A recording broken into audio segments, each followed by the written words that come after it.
اللہ تعالیٰ علیہ وسلم کی ذات والا صفات کے لیے حمد و صلات کے بعد دوستو، بزرگوں اور بھائیوں، قرآن مجید فرقان حمید میں اللہ تبارک و تعالیٰ نے فرمایا ہے، اپنے بندوں کو اپنی عبادت کی طرف توجہ دلائی، اپنے بندوں کے دلوں میں عبادت کا شوق، ذوق اور نظریہ پیدا فرمایا یا ایھا الناس اعبدوا ربکم الذی خلقکم، اے ایمان والو، اے لوگو، اپنے اس رب کی عبادت کرو جس نے تمہیں پیدا کیا، والذین من قبلکم، اور ان لوگوں کو بھی پیدا کیا ہے جو تم سے پہلے تھے۔ تمہیں عبادت کا نفع یہ ملے گا لعلکم تتقون، کہ تم پرہیزگار ہو جاؤ گے۔ عبادت اس لیے کرو کہ اللہ نے تمہیں پیدا کیا ہے، اور اس لیے کہ تم سے پہلے لوگوں کو بھی اللہ نے پیدا کیا ہے، اور پھر ارشاد فرمایا کہ الذی جعل لکم الارض فراشا، وہی رب ہے جس نے تمہارے لیے زمین کو فرش بنایا ہے، والسماء بنا، اور آسمان کو چھت بنایا ہے، وانزل من السماء ماء فاخرج به من الثمرات رزقا لکم، زمین کو فرش بنایا، آسمان کو چھت بنایا، پھر آسمان سے پانی برسایا جس کے ذریعے پھل نکالے، اور وہ بھی کسی اور کے لیے نہیں، رزقا لکم، تمہارے رزق کے لیے، وہ بھی تمہارے رزق کے لیے۔ یہ ساری نعمتیں تمہیں دی ہیں، اب فلا تجعلوا للہ اندادا، اب تم اللہ کے ساتھ کسی کو شریک نہ بناؤ، وانتم تعلمون، اور تم جانتے بھی ہو، تمہیں خبر بھی، تمہیں پتہ ہے کہ عبادت اللہ کی کرنی چاہیے، تمہیں پتہ ہے کہ نماز پڑھنی چاہیے، تم جانتے ہو کہ نوافل ادا کرنی چاہیے، تمہیں پتہ ہے کہ سجدے آنکھیں بند کر کے جھوٹ کی زندگی جی کے، اپنے ساتھ بددیانتی کر کے، دھوکہ دے کے، اپنے آپ کو دائیں بائیں، اپنے آپ کو کہیں مصروف رکھ کے کچھ وقت ضائع تو کر لیتے ہو، پر تمہیں پتہ تو ہے نا کہ عبادت اللہ کی کرنی، تمہیں اس کی خبر ہے۔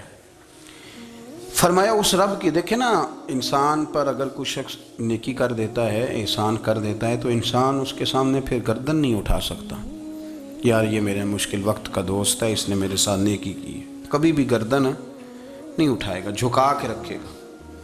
تو اگر عام کوئی نیکی کر دے تو اس کے سامنے انسان کبھی گردن نہیں اٹھاتا، تو جو رب ساری نعمتیں عطا فرمائے، جو کہے کہ تیری تخلیق میں نے کی، تجھ سے پہلوں کو بھی پیدا میں نے کیا، تیرے لیے زمین کا بچھونا بھی میں نے بچھایا، آسمان کی چھت بھی میں نے لگائی، تیرے لیے زمین سے ساری اناج کو، پھل کو، کھیتیوں کو نکالا بھی تیرے لیے، اب تو اس طرح کر کہ تو میری عبادت کر، تو میری بارگاہ میں جھک جا۔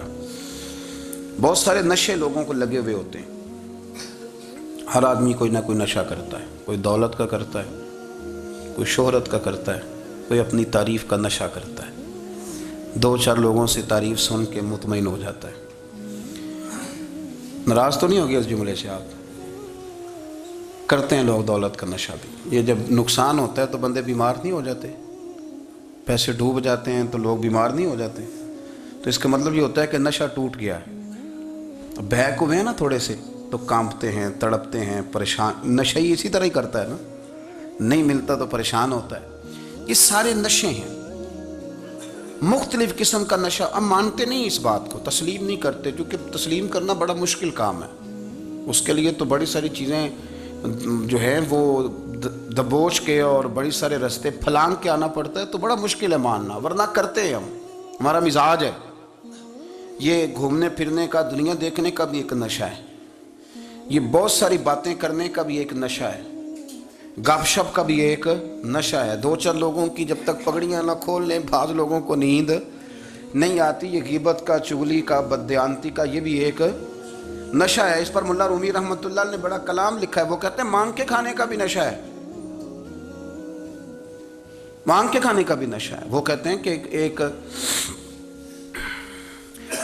بھیک مانگنے والی خاتون تھی، تو بادشاہ کے پاس بھیک مانگنے آئی، تو بادشاہ کو پسند آ گئی، اس نے شادی کر لی۔ اب اس کو عادت تھی بھیک مانگ کے کھانے کی، تو وہ کنیزوں سے کہا کرتی تھی کہ فٹافٹ نہ روٹی لے کے آیا کرو، میں 2-3 دفعہ مانگوں تو پھر لایا کرو، کیونکہ ایک نشہ ہے نا، تو میں مانگوں 2-4 دفعہ تو پھر تو انسان بہت سارے نشے کرتا ہے، یہ مانتا نہیں، یہ موبائل، یہ فیس بک، یہ سارے نشے ہی ہیں۔ اپنی فوٹو لگا لینا، سارا دن اسی کو دیکھتے رہنا۔ اور بڑے بڑے سیانے بندے جو وزادار ہیں، بڑے وزادار لوگ ہیں، لیکن وہ بھی سنجیدگی کے قائل نہیں، اس طرح کے نشوں کا شکار ہیں۔ یہ سارے نشے ہیں جو ہم نے پال لیے ہیں۔ ہمارے صوفیاء، ہمارے بزرگ فرماتے ہیں کہ تم اس طرح کرو، اگر سارے نشوں سے بچنا چاہتے ہو تو سجدے کا نشہ شروع کرو، سجدے کا نشہ شروع کرو۔ یہ نا اقبال کہتے ہیں، عطار ہو، رومی ہو، رازی، آپ بات کو سمجھیں، عطار ہو، رومی ہو، رازی ہو، غزالی ہو، کچھ ہاتھ نہیں آتا بے آہ سحر گاہی۔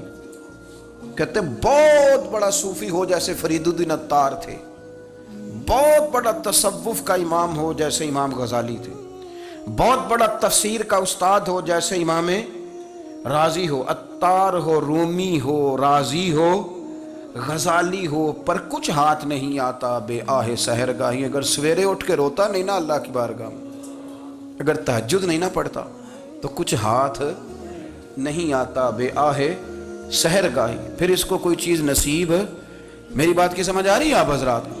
جب تک آپ سویرے نہیں اٹھتے، آپ اللہ اللہ نہیں کرتے، آپ کو نوافل کا چسکا نہیں، عبادت کا مزہ نہیں، فرمایا میری عبادت کرو، یہ شوق پیدا کرو، میں نے تمہیں پیدا کیا ہے۔ ہم لوگوں کے نشے ہیں، مختلف نشے ہیں، بڑا عجیب رنگ ہے۔ محفل کی صدارت کرنے والے بڑے پیر صاحب، بڑے القابات، بیچ میں سے بندہ تلاش کرنے سے بھی نہیں مل رہا، اتنے بڑے لقب ہیں اس کے، لیکن وہ ساج سنور کے 2.5 گھنٹے بیٹھا رہا محفل میں، اور نماز کا وقت آیا تو اس نے مختصر سی پڑھی، وہ نکل گیا، وہ ہلکے سے سجدے کیے۔ اتنا بڑا عشق رسول، نعت کا، ہو کیا بات ہے، اور عشق رسول کا بہت بڑا پیغامبر، بہت بڑا مبلغ، اور بیچارہ سمجھ ہی نہیں سکا کہ اللہ کے رسول نے فرمایا تو نماز پڑھ میری آنکھیں ٹھنڈی ہو جائیں گی۔ تو یہ نشے کے عادی تو ہیں پر حقیقت کے قائل نہیں ہیں۔ یہ بس ٹھیک ہے، خوابوں کی دنیا میں لوگ زندہ ہیں، پر جن کو یہ جو نشہ تھا نا عبادت کا، یہ میرے رسول پاک کی چاہت ہے، یہ میرے نبی کریم علیہ السلام کی۔ آپ دیکھیں نا، حضور مہینوں جا کے غار حرا میں بیٹھتے، کیا وہاں تبلیغ کرتے تھے؟ کوئی کتاب لکھتے تھے؟ رسول کریم علیہ السلام مہینہ رہتے غار حرا میں، کوئی نہ مجھے دیکھے، کوئی نہ مجھے ملے، حضور یہاں کیا ہے؟ فرمایا میں اپنے رب کی عبادت کروں گا۔ نبی کریم علیہ السلام نے سجدوں کے ساتھ پتھروں اور پہاڑوں کو آباد کر دیا، سجدوں کے ساتھ۔ آپ کا سجدہ آپ کو بہت ساری چیزوں سے چھڑا لیتا ہے، یہ بہت ساری جگہوں سے جھکنے سے بچا لیتا ہے۔ صوفیاء، اولیاء یہ کیا کرتے تھے؟ یہ سجدے کا ذوق ہی تو پیدا کرتے تھے، سجدے کا ذوق۔ شاہ عبدالعزیز دباغ رحمۃ اللہ تعالی علیہ اپنے مریدوں سے فرمایا کرتے تھے کہ اگر تم پکے نمازی بن جاؤ نا، تہجد گزار ہو جاؤ، تو میرے پاس آنا جانا چھوڑ دینا۔ عرض کی حضور کیوں؟ فرمایا میں تمہارے اور رب رسول کے راستے میں رکاوٹ نہیں بننا چاہتا، اب میرا مقصود ہے تمہیں وہاں تک پہنچانا، جب پہنچ گئے تو پھر میری ضرورت ختم ہو گئی۔ ہاں کبھی وسوسہ آئے، شک پیدا ہو، تکلیف ہو تو آنا، ورنہ میں نہیں چاہتا کہ میں رکاوٹ بنا رہوں۔ تم اللہ اللہ کرو، اس مالک کو راضی کرو۔ میرے رسول پاک علیہ وسلم نے فرمایا بندہ اللہ کے سب سے قریب اس وقت ہوتا ہے جب وہ سجدے کی حالت میں ہوتا ہے۔ کس کے قریب ہوتا ہے؟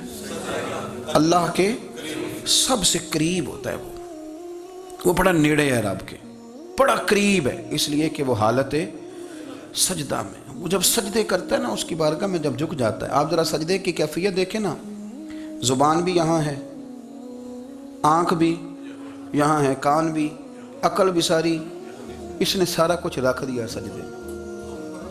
آپ وہ کبھی پیچھے جائیں تو دیہاتوں میں کہا جاتا تھا ناک سے نکیریں نکالو، بہت بڑی سزا ہوتی تھی نا، ناک سے نکیریں نکالو، بڑی سزا ہوتی تھی۔ تو اس نے کہا مالک مجھے کسی نے کہا نہیں، پر دیکھنا میں نے رکھ دی ساری عقل سجدے میں، اور رکھ کے کہا کیا؟ سبحان ربی یا اللہ، اللہ میں پست ہوں تو اعلیٰ ہے، اللہ تو میرا رب ہے اور تو سب سے اعلیٰ اتنا۔ اور فرمایا جب یہ اس کیفیت میں ہوتا ہے تو پھر یہ اپنے رب کے قریب ہوتا ہے۔ کثرت عبادت، نوافل۔ ہمارے ہاں عمرے کی قرآن اندازی محفلوں پہ ہونے لگ گئی ہے، حالانکہ حدیث سے ثابت نہیں۔ میں دوستوں سے کہتا ہوں جائز ہے، کرنی چاہیے، عمرے کی قرآن اندازی جائز ہے، پر کسی حدیث میں نہیں آئی کہ قرآن اندازی کرو عمرہ کرو۔ حدیث میں قرآن اندازی یہ آئی ہے کہ نبی پاک علیہ السلام نے فرمایا تمہیں پتہ چل جائے نا پہلی صف کا ثواب کتنا ہے، تم قرآن اندازی کرو۔ عمرے کی قرآن اندازی کا تو پوسٹر چھپتا ہے، تو یہ والی قرآن اندازی کب ہونی ہے؟ ہونی چاہیے کہ نہیں؟ حضور نے فرمایا تمہیں پتہ چلے کہ اس کا ثواب کتنا، تو تم قرآن اندازی کرو، تم قرآن ڈالو۔ جب آپ نماز پڑھ رہے ہوتے ہیں، جب آپ کا مصلی آباد ہوتا ہے، صلاح الدین ایوبی ایک بزرگ سے ملاقات ہو گئی، بیت المقدس پر قبضہ تھا عیسائیوں کا، تو صلاح الدین بڑے پریشان تھے۔ بابا جی کہنے لگے پتر کیا ہوا؟ کہنے لگے حضور پتہ چلا ہے دشمن کے 2 بحری بیڑے اسلحہ لے کے آ رہے ہیں، مسلمان پہلے ہی کمزور ہیں، اور اب اگر 2 بحری بیڑے اور آ گئے تو حضور مسئلہ بن جائے گا۔ تو میں پریشان ہوں کہ کس طرح یہ کم مسئلے والی ہماری فوج ہے کیسے مقابلہ کرے گی۔ تو بابا جی کہنے لگے پتر اس طرح کرنا، آج رات تو بھی دعا کرنا اور میں بھی کروں گا، تو بھی دعا کرنا، آپ ناراض نہ ہونا، ہم تو پیروں والے ہیں، ہم تو پیروں کے نوکر غلام ہیں، ہمارا تو گزارا ہی نہیں، ہمیں تو ملتا ہے سارا کچھ وہاں سے۔ پر میرا سوال یہ ہے کہ تعویذ لینے جاتے ہو نفل کیوں نہیں پڑھتے؟ رات اللہ اللہ کیوں نہیں کرتے؟ یہ بھی تو ہمارے بزرگوں کا ہی طریقہ ہے، انہوں نے تو ہمیں سکھایا ہے۔ صلاح الدین ایوبی سے بزرگوں نے کہا کہ رات آج نا اللہ اللہ کرنا، تو میں تیرے لیے دعا کروں گا، تو بھی دعا کرنا۔ تو بندہ جب دکھی ہوتا ہے تو سجدہ کرتا ہے، تو پھر ہی تو مصلی بھیگ جاتا ہے، پھر ہی تو مزہ آتا ہے۔ سکھی بندہ تو کعبے جا کے نہیں روتا، دکھی تھے، تکلیف تھی، تو سر رکھا سجدے میں تو تڑپ گئے۔ اور وہ بابا جی کہتے ہیں میں مسجد آیا تو صلاح الدین چیخے مار کے رو رہا تھا اور کہہ رہا تھا مالک میں کوئی اپنی شان کے لیے تو نہیں نہ لڑ رہا، اللہ کو میں کوئی قبضوں کے لیے تو نہیں لڑ رہا، مالک تیرے لیے لڑ رہا ہوں، مجھے بے آبرو نہ کرنا، میری مدد فرمانا۔ کہتے ہیں میں آیا تھا کہ مسجد میں دعا کروں گا، پر صلاح الدین ایوبی کو روتے دیکھا تو میں لوٹ گیا۔ تو سویرے صلاح الدین ملے تو بڑے خوش تھے۔ میں نے کہا پتر کیا ہوا؟ کہنے لگے حضور وہ بحری بیڑے 2 آ رہے تھے نا اسلحہ لے کے، دونوں ڈوب گئے پانی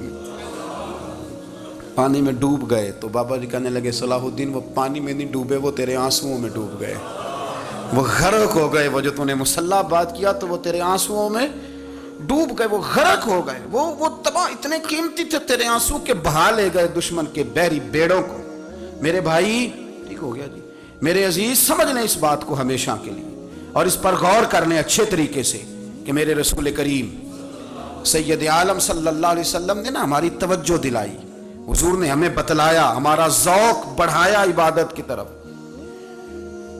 ایک صحابی تھے حضرت ابو فاطمہ رضی اللہ تعالیٰ عنہ، یہ ترمذی شریف کی حدیث ہے۔ نبی پاک علیہ السلام نے فرمایا ابو فاطمہ قیامت کے دن مجھ سے جلدی ملنا چاہتے ہو کہ دیر کے ساتھ؟ تو کہنے لگے حضور کون ہوگا جو دیر سے ملنا چاہے گا، ہم نے تو جان دے دی وعدہ دیدار پر۔ اعلیٰ حضرت فرماتے ہیں جان دے دی وعدہ اور نقد اپنا دام ہو ہی جائے گا۔ مجھے لگتا ہے کہ یہ سودا نقد و نقد ہو جانا ہے، چونکہ ہم نے جان دے دی وعدہ دیدار پر۔ آپ نے وعدہ کیا تھا کہ مریں گے تو پھر زیارت ہوگی، تو مر گئے ہم زیارت کی خاطر۔ جان دے دی وعدہ دیدار پر، تو نقد اپنا دام ہو ہی جائے گا۔ اے رضا ہر کام کا ایک وقت ہے، دل کو بھی آرام ہو ہی جائے گا۔ تو حضرت ابو فاطمہ رضی اللہ تعالیٰ عنہ سے نبی پاک صلی اللہ علیہ وسلم نے فرمایا جلدی ملنا چاہتے ہو کہ دیر سے؟ عرض کی حضور فٹافٹ ملنا ہے، میں نے قیامت کے دن آپ سے جلدی ملنا ہے۔ تو نبی پاک علیہ السلام نے فرمایا پھر اس طرح کرنا، دنیا میں رہ کے سجدے زیادہ کرنا، پھر سجدے زیادہ کرنا، قیامت میں ملاقات جلدی ہو جائے گی، قرب ملے گا تمہیں۔ اپنے بچوں کے اندر دیکھیں نا، ہم شوق پیدا کرتے ہیں، ہمیں صحیح لفظ نہیں بولنے آتے پر ہم بچوں میں شوق پیدا کرتے ہیں کہ پتر ڈاکٹر بن جائے گا تو بڑا نفع کرے گا، تو لوگوں کی خدمت کرے گا، ملک و ملت کی خدمت کرے گا، تیرے ابا کا نام روشن ہوگا، تیرے دادا کی تعریفیں ہوں گی۔ ہم یہ ذوق پیدا کرتے ہیں۔ ہم اپنے نوجوانوں کے اندر یہ فکر پیدا کرتے ہیں، انہیں ہم سمجھاتے ہیں کہ میاں جب تم پڑھو گے، محنت کرو گے تو فلاں آدمی کی طرح تمہارا نام ہوگا۔ یہ جتنا ذوق ہم بچوں کے اندر ان چیزوں کا پیدا کرتے، ہمیں حکم ہے کسی طرح ہم ذوق پیدا کریں کہ پتر نماز پڑھے گا تو اللہ راضی ہو جائے گا، تو سجدہ کرے گا۔ دیکھیں نا میرے رسول کریم علیہ السلام نے فرمایا 7 سال کے بچے کو مسجد لے کے جاؤ، یعنی اسے شوق دلاؤ، اس کے اندر یہ خاصیت پیدا کرو کہ اس کا دل کرے مسجد میں جانے کا، اس کے اندر یہ خصوصیات لاؤ کہ وہ ہمارے ہاں نا ہر چیز کو پروموٹ کیا جا رہا ہے، ہر چیز کو یعنی سر سنگیت سکھانے کے لیے اکیڈمیاں بن گئی ہیں، ہر شے پروموٹ ہو رہی ہے، عبادت کا جذبہ کم ہوتا جا رہا ہے، اللہ کا ذوق ہمارے اندر نہیں رہا۔ اور اتنا مشکل ہم نے اپنے لیے بنا لیا ہے کہ وہ بندہ جو بڑی زبردست مذہبی گفتگو کر رہا تھا اور تگڑی بات کر رہا تھا، کیا بات ہے، لیکن نماز کے بارے میں کمزوری دکھا جاتا ہے، نوافل کے بارے میں وہ چپکے سے نکل جاتا ہے۔ امام احمد بن حنبل رحمۃ اللہ تعالی علیہ، مسند امام احمد بن حنبل 14 جلدوں میں ہے مارکیٹ میں، اور مجھے تو خیر پسند ہی بڑی ہے، میں نے تو کئی دفعہ پڑھی ہے، اور کیا بات ہے امام احمد بن حنبل کی، کیسے تگڑے قسم کے محدث تھے اور اللہ نے کتنا انہیں اعزاز عطا فرمایا ہوا ہے۔ یہ کوڑے بھی کھاتے تھے دین کی خاطر، سارا کرتا لہو سے بھر بھی جایا کرتا تھا، بڑا اعزاز والا شخص تھے، بڑے اعزاز والے، حدیثیں جمع کرنا، حدیثیں لکھنا، حدیث پڑھانا، سارا دن رہتے تھے، کہہ سکتے تھے کہ میں کر تو رہا ہوں کام، اور حدیث بھی موجود ہے کہ عالم عابد سے افضل ہوتا ہے، پر اس کے باوجود امام احمد بن حنبل رحمۃ اللہ علیہ 300 نفل فرض نمازوں کے علاوہ پڑھا کرتے تھے، 300 نوافل روز پڑھا کرتے تھے۔ ان کے بیٹے نے کہا ابا جی مکان خریدنا ہے تو کوئی جگہ کہاں کر کے لوں، بہت ساری آبادیاں، تو فرمایا پتر وہاں لینا جہاں مسجد قریب ہو۔ میرے رسول کریم سید عالم صلی اللہ علیہ وسلم اتنا پسند کرتے مسجد کو، اتنا پسند کرتے نماز کو، کہ رسول کریم صلی اللہ علیہ وسلم تہجد کی نماز بھی پڑھتے، پھر حضور فجر کی نماز بھی پڑھتے، نبی پاک وتر کو الگ کر کے پڑھتے، عشاء کے ساتھ نہیں پڑھتے۔ یہ تو ہم اس لیے اجازت دی ہمارے بزرگوں نے کہ بعد میں اٹھے گا کون علیحدہ وتر پڑھنے کے لیے، عشاء کے ساتھ پڑھ لیں، وتر پڑھتے، تہجد پڑھتے، فجر پڑھتے، اشراق پڑھتے، چاشت پڑھتے، پھر مغرب کی نماز کے بعد 6 رکعت اوابین پڑھتے، پھر رات کو صلاۃ اللیل پڑھتے۔ سیدہ عائشہ صدیقہ کہتی ہیں زمانہ سو جاتا اور میرے رسول مصلی بچھا کے کھڑے ہو جاتے، او یار کھیتی باڑی کر کے نہیں، محنت مزدوری کر کے نہیں۔ جناب عائشہ کہتی ہیں میں یہ بھی دیکھتی کہ حضور ایک آیت شروع کرتے تو ساری رات اسی کو پڑھتے، اور میری نظر جاتی تو قدم مبارک پہ ورم آ جاتا۔ یار نماز پڑھ کے اتنی مشقت کر کے، اتنی جد و جہد کر کے ورم آ گیا، یا رسول اللہ اتنی محنت کیوں کرتے ہو؟ فرمایا افلا اکون عبدا شکورا، کیا میں اپنے رب کا شکر گزار بندہ نہ بنوں؟ صحابہ کا ذوق عبادتوں کا، ریاضتوں کا، تلاوتوں کا، طبیعت ہے ان کی، وہ ایک دوسرے کو، حضرت مولا علی شیر خدا کرم اللہ تعالی وجہہ الکریم کے زمانے میں روم کے بادشاہ نے کہا یار یہ مسلمانوں کا پتہ تو کرو، یہ آخر کیوں اتنے زیادہ مجاہد ہیں؟ اس زمانے میں جاسوس بھیجنے کا مزاج تھا، اب تو جاسوس پکڑا جاتا ہے، اب تو جاسوس، اور جاسوسی کا شوق ویسے آج بھی ہے۔ عرض کروں تھوڑی سی بات اس عنوان سے، پتہ کیا ہمارا مسئلہ ہے؟ ہم جہاں جاتے ہیں نا وہاں تھوڑی خوشبو سونگنے کی کوشش کرتے ہیں، وہ کیا ہے تو یہ کیا ہے تو ادھر کیا ہے تو تھوڑا سا ادھر کیا ہے۔ میرے رسول پاک پڑھیے درود شریف، سارے پڑھیے ذرا زور سے، صلی اللہ تعالی۔ نبی پاک علیہ السلام نے فرمایا جاسوسی نہ کرنا ورنہ تم بندوں کو خراب کر دو، اور فرمایا اس طرح نہ ہو کہ تم کسی کے آپ کھول نہ نکلو تو تمہارے پہلے کھل جائیں۔ یہ جو ذوق ہے نا یہ ختم کریں، چھوڑیں، مطلب آپ کس چکر میں پڑے ہوئے ہیں، اتنی زیادہ توجہ کرنے کی کیا ضرورت ہے؟ نیک کام سے کام رکھیں، اس میں بندہ تھوڑا سا نا آسان رہتا ہے۔ یہ جو بہت زیادہ ٹٹولنے والے لوگ ہوتے ہیں نا وہ بیچارے پھر عمر ٹٹولتے ہی گزار دیتے ہیں، اس لیے کہ مزاج ہی بہت پکا ہے، بوری کا منہ کھول کے اندر تک ہاتھ ڈالنا، تو پھر کئی دفعہ سامنے سے بچھو بھی لڑ جاتا ہے، خرابی ہوتی ہے۔ تو جاسوسی کی جاتی تھی، اس نے بھی جاسوس بھیجے، کیونکہ قبیلوں کے لوگ تھے، کچھ مسلم کچھ کافر، پہچانے نہیں جاتے تھے لوگ، تو کچھ لوگ اس نے بھیجے، انہوں نے آ کے نا تحقیق کی، ریسرچ کری کہ آخر ماجرا کیا ہے، تو واپس جا کے انہوں نے رپورٹ دی نا روم کے بادشاہ کو۔ اس رپورٹ کا ایک جملہ بڑا شاندار ہے، وہ کہنے لگا بادشاہ ہمیں مسلمانوں کی کوئی سمجھ نہیں آئی، ہمیں کوئی سمجھ نہیں آئی۔ انہوں نے کبھی کیوں نہیں سمجھ آئی؟ کہنے لگے یار عجیب بندے ہیں، جب رات مصلی پہ بیٹھتے ہیں تو یوں لگتا ہے ان کا دنیا سے رشتہ ہی کوئی نہیں، کوئی کسی کو نہیں جانتا، کوئی اپنے دکھ سنا کے رو رہا ہے، وہ اپنی بات کر کے رو رہا ہے، لگتا ہے کہ ان کا کوئی رشتہ ہے ہی نہیں جب مصلی پہ بیٹھتے ہیں۔ اور فرمایا جب سویرے یہ جہاد کرنے نکلتے ہیں تو لگتا ہے ان سے زیادہ دلیر ہی کوئی نہیں، حالانکہ جو مسلوں پہ رونے دھونے کے لوگ ہوتے ہیں وہ کئی دفعہ جہاد میں کام نہیں کرتے، لیکن عجیب لوگ ہیں کہ رات کے راہب ہیں، دن کے مجاہد ہیں، کوئی سمجھ نہیں آتی۔ میرے عزیز، ان لوگوں نے مسلح آباد کر کے رکھا، تلاوتیں ان کا ذوق رہی، منظر روز پڑھنا، اسباق پڑھنا، وظائف پڑھنا، یہ ان کا ذوق رہا۔ اعلیٰ حضرت بریلوی رحمت اللہ نے 1000 کتاب لکھی ہے، لیکن الوظیفۃ الکریمہ کے نام سے جو وہ صبح و شام وظائف پڑھتے تھے وہ الگ انہوں نے ان کو بیان کیا، پابندی کے ساتھ اپنی اللہ اللہ کرتے تھے۔ شیخ شہاب الدین سہروردی رحمت اللہ علیہ، اس پر ایک بندے نے اعتراض کیا، اس نے کہا جی آپ کس قسم کے صوفی ہیں، مرید بیٹھے ہیں اور آپ وہاں نفل پڑھ رہے ہیں؟ یہ بھی بڑا مسئلہ ہوتا ہے نا، جو بندہ ملنے آتا ہے وہ اپنے ٹائم کے حساب سے آتا ہے، اور پھر اس کا یہ بھی خیال ہوتا ہے کہ پیر صاحب جو ہیں وہ چونکہ درویش ہیں تو نہ انہیں روٹی کھانی چاہیے نہ سونا چاہیے، چونکہ وہ درویش ہیں، اور ہم چونکہ درویشوں کے ماننے والے ہیں لہذا ہمارا یہ طریقہ ہونا چاہیے کہ جیسے ہم کہیں درویش ویسے ہی کر جائے۔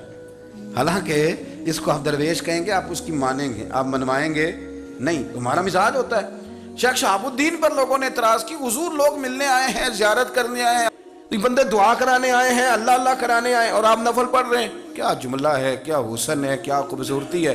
فرمانے لگے رب رسول سے مانگنے کے لیے مصلی بچھایا ہے، اگر وہاں سے مانگوں گا نہیں تو تمہیں دوں گا کیا؟ پہلے مجھے کچھ لے تو لینے دو، اگر میرے پلے کچھ ہے ہوگی تو آگے دوں گا نا، تو میں مانگنے گیا تھا کہ یا اللہ دے، تیرے بندے لینے آئے دے، تو میں کچھ لوں گا تو آگے دوں گا نا۔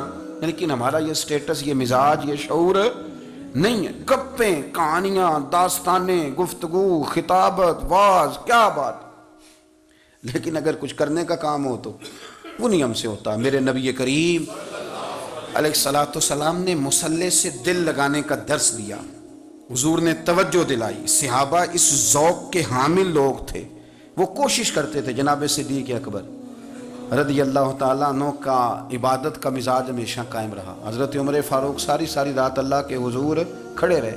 حضرت عثمان غنی رضی اللہ تعالیٰ عنہ عشاء کی نماز پڑھ کے 2 رکعتوں کی نیت باندھتے تھے، 15 سپارے پہلی رکعت میں پڑھ دیتے تھے اور 15 سپارے قرآن مجید کے دوسری رکعت میں پڑھ دیتے تھے۔ آپ نے نا حضرت عمر فاروق کے وصال کے بعد ان کی ایک بیوہ سے نکاح کیا، حضرت عثمان غنی نے نکاح کیا۔ وہ خاتون آپ کے نکاح میں آئیں تو عرض کرنے لگیں امیر المومنین، میرے لیے یہ اعزاز تو بہت ہے کہ میں امیر المومنین کی بیوہ تھی تو امیر المومنین کی منکوحہ ہو گئی ہوں، لیکن حضور نہ تو میں جوان ہوں کہ میرے اندر رغبت ہوتی اور نہ میں اب اس قابل ہوں کہ کوئی خدمت کر سکوں، میرے ساتھ نکاح کی وجہ کیا بنی؟ تو عثمان غنی رو پڑے، فرمانے لگے میں نے عمر فاروق کو مسجد میں اپنے رب سے ڈرتے ہوئے دیکھا ہے، میں نے اسے روتے ہوئے دیکھا ہے، عدل کرتے دیکھا ہے، انصاف کرتے دیکھا ہے، امت کی خیر خواہی کرتے دیکھا۔ تمہارے ساتھ نکاح اس لیے کیا ہے کہ تم مجھے یہ بتاؤ کہ عمر فاروق گھر کے اندر اپنے رب کو کیسے راضی کرتے تھے، گھر کے اندر کیسے راضی کرتے تھے، وہ طریقے بتلاؤ، تم بتاتی جانا اور میں بھی اسی طرح گھر میں عبادت کروں۔ میرے رسول کریم علیہ الصلوۃ والسلام نے ارشاد فرمایا، حضور فرمانے لگے جس گھر میں اللہ کا ذکر ہوتا ہے وہ گھر زندوں کا ہے، اور جس گھر میں رب کریم کا ذکر نہیں ہوتا وہ گھر زندوں کا نہیں ہے۔ گھر نا ہم نا کتابوں میں پڑھتے ہیں کہ ایک بزرگ کہتے ہیں، حضرت فضیل بن ایاز کہتے ہیں کہ میں ایک گلی سے گزر رہا تھا تو گھر کے اندر سے کسی قاری صاحب نے قرآن کی آیت پڑھ دی، ولی من خاف مقام ربہ جنتان، میں تے میرے کانوں سے ٹکرائی تو اللہ نے میری کایا ہی پلٹ دی، میں توبہ کر گیا۔ اب گھر کے اندر سے آواز آئے تو صحیح نہ تلاوت کی، پر اندر سے آواز آتی نہیں، یا ڈیک بجنے کی آواز آتی ہے، یا ٹی وی چلنے کی آواز آتی ہے، یا دھوم مچانے کی آواز آتی ہے۔ عبادت کا وہ جو خاص شوق تھا، وہ جو حسن تھا، وہ جو توانائی تھی، وہ جو بات تھی۔ ایک جگہ پہ ہم بیٹھے تھے تو وہاں ایک صاحب آئے اور انہوں نے آتے ہی کہا کہ مہربانی کریں ذرا مجھے مصلی دے دیں، میرے نہ کچھ نفل رہ گئے، تو میں نے وضو کر لیا تو کوئی مصلی مل جائے۔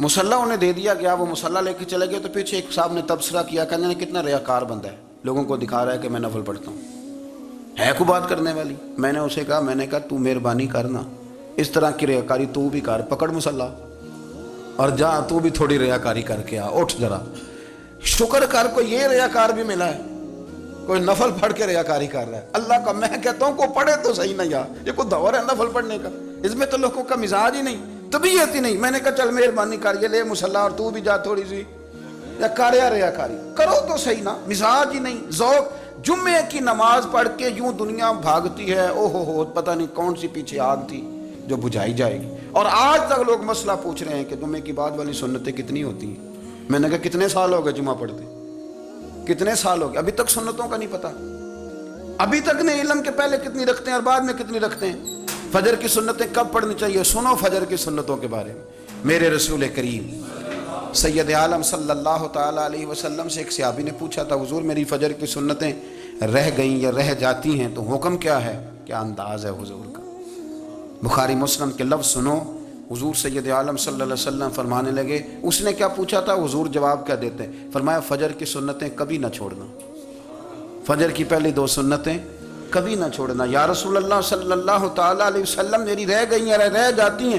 فرمایا فجر کی 2 سنتیں نہ چھوڑنا، فرمایا فجر کی پہلی 2 سنتیں مجھے دنیا اور دنیا کے اندر جو کچھ ہے وہ سب سے زیادہ پیاری ہے۔ فجر کی 2 سنتیں دنیا اور دنیا میں جو کچھ ہے مجھے وہ سب سے زیادہ پیاری ہیں، اس لیے فجر کی سنتیں نہ چھوڑنا۔ اپنا ذوق، اپنی طبیعت، ہم نے نا ذوق غلط بنا لیا ہے۔ اگر 20 بندے کہہ بھی دیں گے تو نے بڑی شاندار تلاوت کیا تو کیا اس سے بنے گا؟ 100 بندہ کہہ بھی دے تیری کیا بات ہے، کیا بات ہے نعت خاں کی، کیا بات ہے علامہ صاحب کی، پیر صاحب کی، پیر مہر علی شاہ صاحب رحمۃ اللہ علیہ۔ آپ تشریف فرما تھے تو آپ کے ایک ہی بیٹے بابو جی جن کو کہا جاتا ہے، جس دن صاحبزادے پیدا ہوئے تو خادم نہ وہاں سے نکلا۔ ان لوگوں کے شوق اور طرح کے تھے نا، تو ان کی توجہ بھی اپنے شوق کی طرف رہتی، تو خادم نکلا اندر سے، پیر صاحب مبارک ہو، پیر صاحب مبارک ہو، پیر صاحب مبارک ہو، پیر صاحب مبارک ہو، شور کر رہا ہے۔ تو پیر صاحب کو وجد ہو گیا، اللہ اکبر اللہ اکبر اللہ، او کیا ہوا، کس بات کی مبارک دے رہے ہو؟ عرض کی حضور اللہ نے بیٹا دیا ہے۔ تو آپ فرمانے لگے اچھا حضور آپ کیا ہوا، آپ تو پریشان ہو گئے۔ فرمانے لگے جب تو نے 3 دفعہ کہا نا مہر علی کو مبارک ہو تو میں سمجھا تھا شاید تجھے کسی نے بتا دیا ہے کہ مہر علی سے اللہ راضی ہو گیا، میں سمجھا تھا کہ شاید تو یہ خبر لے کے آیا ہے کہ کسی نے بتایا ہے کہ مجھے آج خبر ملی ہے کہ مہر علی سے رب اچھا پتر ہوا ہے، الحمدللہ اللہ کا شکر ہے، پر میرے لیے مبارک کا دن وہ ہوگا جب میرا رب کہے گا کہ میں مہر علی سے راضی ہوں، میرے محبوب کہیں گے کہ میں مہر علی سے۔ آپ بات کو سمجھیں، شوق ہی کسی اور طرف تھا، دل ہی کہیں اور لگا ہوا تھا، طبیعت ہی کہیں اور مائل تھی۔ کوئی وظیفہ پوچھتے تھے تو پڑھتے تھے وہ لوگ، کچھ اللہ اللہ انہیں بتائی جاتی تھی تو کرنے کا ذوق رکھتے تھے، طبیعت تھی، قائل تھے۔ حضرت ربیع کہتے ہیں میں بڑی دور سے سفر کر کے گیا حضرت اویس کرنی سے ملنے، بڑی دور سے، اور جب میں پہنچا تو فجر کا وقت تھا، تو حضرت اویس کرنی کو میں نے پا لیا، تو وہ نماز پڑھ کے نا قرآن شریف لے کے بیٹھ گئے۔ فرماتے ہیں اشراق چاشت کا وقت ہوا تو نفلوں کی نیت باندھ لی۔ محدث ابن الجوزی نے لکھا ہے، فرماتے ہیں پھر جب زوال کا وقت ہوا تو مسجد میں جھاڑو دینے لگ گئے، ظہر کی نماز پڑھ کے تو عصر کی تیاری تک وہ مسجد میں بیٹھے رہے۔ اور میرے نبی پاک علیہ السلام نے فرمایا جو نماز کے انتظار میں بیٹھا ہو وہ نماز ہی میں ہے، وہ نماز ہی میں ہے۔ فرمایا میری دنیا میری امت کی جو رہبانیت ہے نا وہ اتنی ہے کہ نماز کا انتظار کرے، اذان کے بعد نماز کا یہ راہب ہیں، یہ اس وقت چھوڑ کے بیٹھے ہیں سارا کچھ۔ فرماتے ہیں عصر تک انہوں نے اللہ اللہ کی، پھر مغرب تک کی، عشاء کی نماز ہوئی تو نماز پڑھی تو وہ تھک گئے، اب مجھے وہ فارغ ہوں مصلی چھوڑے تو میں ملاقات کروں نا۔ یہ آپ حیران نہ ہو کہ اتنی دیر بندہ کیسے اللہ اللہ کر، ہم نے کی نہیں نا اس لیے ہم پریشان ہیں، جو عادی ہوتے ہیں وہ کر بھی لیتے ہیں، وہ یہ کام۔ میری بات کی سمجھ آ رہی ہے؟ جب جاتے ہو کسی دفتر میں تو 8 گھنٹے کھڑے رہ لیتے ہو نا، مجبوری ہوتی ہے تو کھڑے رہا جا سکتا ہے۔ پاسپورٹ کا دفتر بولیے، امیگریشن کی لائنوں میں، اور میں نے تو ایمبیسیوں میں بندے 12 گھنٹے پہلے جا کے کھڑے دیکھیں، رہ لیتے ہیں کھڑے۔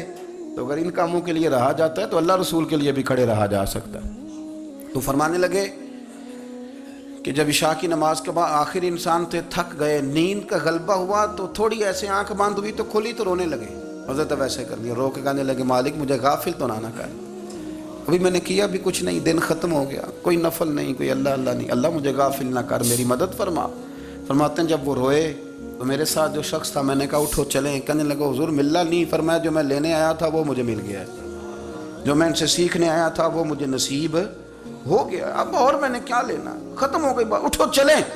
اللہ کے بندوں نے حضرت ربیعہ بن کعب اسلمی رضی اللہ تعالیٰ عنہ فرماتے ہیں کہتے ہیں جب بنو قریظہ اور بنو نذیر یہودیوں کے ساتھ حضور علیہ السلام نے جنگ کا اعلان فرمایا تو وہ دشمن ہو گئے. ہمیں خطرہ تھا کہ وہ رات کو کہیں محبوب کو تکلیف نہ دیں، تو کچھ لوگ نا تلواریں لے کے نبی پاک کے دروازے پہ پہرے داری کرتے تھے. گن مین رکھنا حرام نہیں، اگر کسی کو واقعی خطرہ ہو تو اس کے لیے سنت بھی ہے.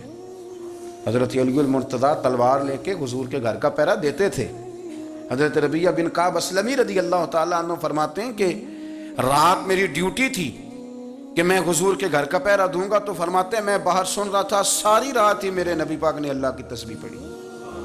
ساری رات، کبھی تسبیح، کبھی تحلیل، کبھی تحمید، کبھی تکبیر، ساری رات. فرماتے ہیں ساری رات حضور پڑھتے رہے اور ساری رات ہی میں سنتا رہا.